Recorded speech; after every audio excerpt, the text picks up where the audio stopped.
Okay. Oh God. First email. Guess who? Take a while guessing the first email's from. Graham Boston. No, close. This one's from Adam Hughes. Oh, nice. Okay, Hughezy. Subject is: you guys screwed up big time. How did you guys get Tommy Dreamer, Raven, Chris Jericho, Jimmy Jacobs, Disco Inferno, Konnan, Joe Feeney, and even Ryan Satin on the Christmas episode, and not have them do their own version of "Do They Know It's Christmas Time"? Anyway, let's get more music. That show wasn't to do Christmas carols. Jesus Christ. Anyway, let's get more music talk of the show. Konnan, when did you think hip-hop turned into shit? For me, it was 2003 when 50 Cent came out. Indie Club was okay, but everything else he did was generic shite. Apart from Dr. Dre in 2015, the hip-hop albums are skippable since 2003. That's for you. Do you agree with that? No. You obviously don't know anything about hip-hop. He's Irish. Right. Right. Here's an Irish guy that lives in Ireland, right, giving his spin on what good hip hop is. Right. And now here's Konnan, a Latino that lives in a Chula Vista, that grew up in Cuba, or Cuban born, grew up in Miami.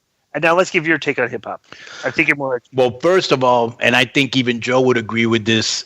You've had, as much as I dislike him as a person, you have to put all of Kanye West's shit, from the College Dropout, the late Reggie. Bro, the beats he was making then was so ahead of its time, and it basically has influenced just about everything you hear today in pop. Would I be correct with that, Joe? Super creative guy. He was even a great just producer before anyone knew who he was, really, and just very creative. Everything that he does is different, and it very influential.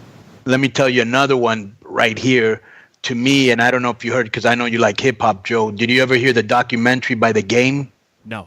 So basically that's the one that had the song with him and 50 Cent, Live or Die, whatever that fucking song was. That was a massive hit.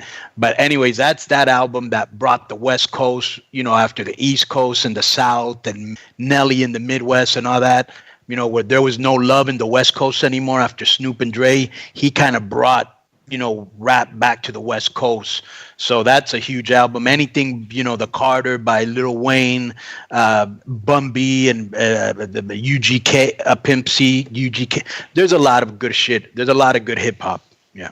Plus, I would disagree. It's part of your job too, Konnan, kind of to stay current and to know what the good shit is, just to keep your finger on the pulse of everything. So you would have more info on what's out. Right, and what's because good, I'm always looking for entrance music to play for the wrestlers. That sounds, that's you slapping at the moment. So yes, I would disagree with you, Hughezy, and here you go.